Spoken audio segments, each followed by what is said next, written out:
महायुति की जीत के कई फैक्टर हैं, गठबंधन के तौर पर भी और चेहरों के तौर पर भी। चुनाव के लिए बेहद सटीक प्लानिंग बनाई गई, जिसमें एकनाथ शिंदे का फैक्टर भी कम महत्वपूर्ण नहीं है। यह समझना इसलिए भी जरूरी है क्योंकि एंटी इनकम्बेंसी के साथ बीजेपी पर शिवसेना और एनसीपी को तोड़ने का भी आरोप लगा था। मराठा आरक्षण आंदोलन की वजह से भी महायुति का काम खराब होता दिख रहा था, लेकिन इन विपरीत परिस्थितियों में भी महायुति की प्लानिंग कामयाब रही। बीजेपी ने एकनाथ शिंदे को सीएम बनाए रखा। इसका कारण यह था कि शिंदे मराठा छत्रप है। मराठा प्राइड को कैश करने की बीजेपी की रणनीति काम कर गई। यही नहीं, बिना सीएम फेस के जनता के बीच जाने से यह संदेश गया कि शिंदे फिर से मुख्यमंत्री बन सकते हैं। शिंदे की कुर्सी पर बने रहने से मनोज जरांगे का मराठा आंदोलन वाला कार्ड भी नहीं चला। आपको बता दें कि महाराष्ट्र में 28% मराठा आबादी है। शिवसेना को कमजोर करने में शिंदे की बड़ी भूमिका रही है। एकनाथ शिंदे ने अकेले उद्धव गुट से करीब 3 गुना ज्यादा सीट जीतकर यह साबित कर दिया कि मराठा सम्मान के प्रतीक वही है, असली शिवसेना वही है। महायुति एक साथ हिंदू और मुस्लिम दोनों को साधने में सफल रही। बीजेपी ने जहां हिंदू वोटों के ध्रुवीकरण के लिए एक है तो सेफ है का सहारा लिया, लोकसभा सीट पर हार का ध्रुवीकरण वाला एंगल समझाया, वहीं एनसीपी ने मुस्लिम कैंडिडेट को सपोर्ट करके जताया कि सरकार मुसलमान विरोधी नहीं है। यही नहीं, चुनाव से ठीक पहले शिंदे सरकार ने मदरसों के शिक्षकों की सैलरी बढ़ाकर भी हिंदू मुस्लिम एकता वाला संदेश दिया। शायद इसीलिए एनसीपी और शिवसेना शिंदे गुट को मुस्लिम वोट भी भर भर कर मिलते दिख रहे। अगर बीजेपी के लिहाज से देखें तो पार्टी ने शुरू से ही अपनी रणनीति में स्थानीय नेताओं को महत्व दिया। मतलब हरियाणा वाली रणनीति महाराष्ट्र में भी दोहराई।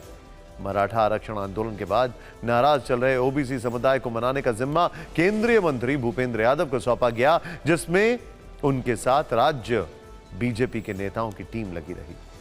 इनकी आबादी 38% है, जिनसे बीजेपी नेता लगातार संपर्क में रहे।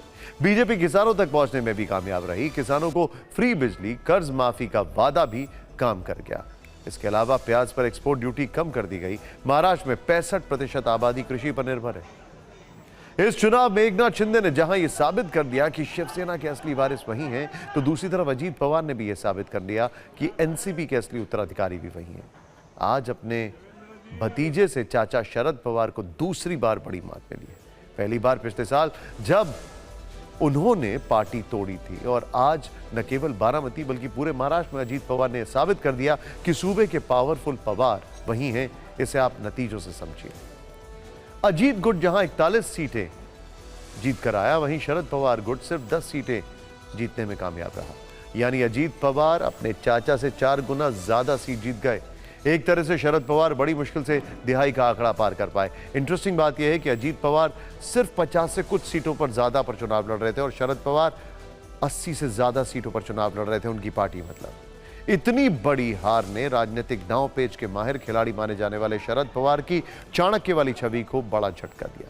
प्रचार के आखिरी चरण में शरद पवार की वो चेतावनी आपको याद होगी। उन्होंने कहा था, सबसे पंगा लेना लेकिन मुझसे मत लेना। लेकिन शरद पवार के भतीजे बीजेपी की छत्र छाया में रहते हुए उनसे पंगा ले चुके थे। उसका नतीजा आज सामने आया और अजीत पवार आखिरकार बड़े पवार बन गए। शरद पवार का पंगे वाला ये दांव भी नहीं चला। एक तरह से जनता ने शरद पवार को ही चेतावनी दे दी कि अजीत पवार से पंगा मत लेना। ये 83 वर्ष के साहिब की सत्ता के सिकुड़ने के संकेत भी है। समय पे सब बराबर होगा। पहले तो तीनों पार्टियां अपना अपना नेता चुनती है। अभी रिजल्ट ही आने का है। रिजल्ट आने के बाद सारे एमएलए को बुलाना पड़ता है, अपने अपने पार्टी का नेता चुनते हैं। उसके बाद ये प्रक्रिया होती है। आप बिल्कुल चिंता मत करिए, तीनों पार्टियां साथ में बैठकर और अठौली जी का भी मशवरा हम लेंगे और इसका निर्णय करेंगे।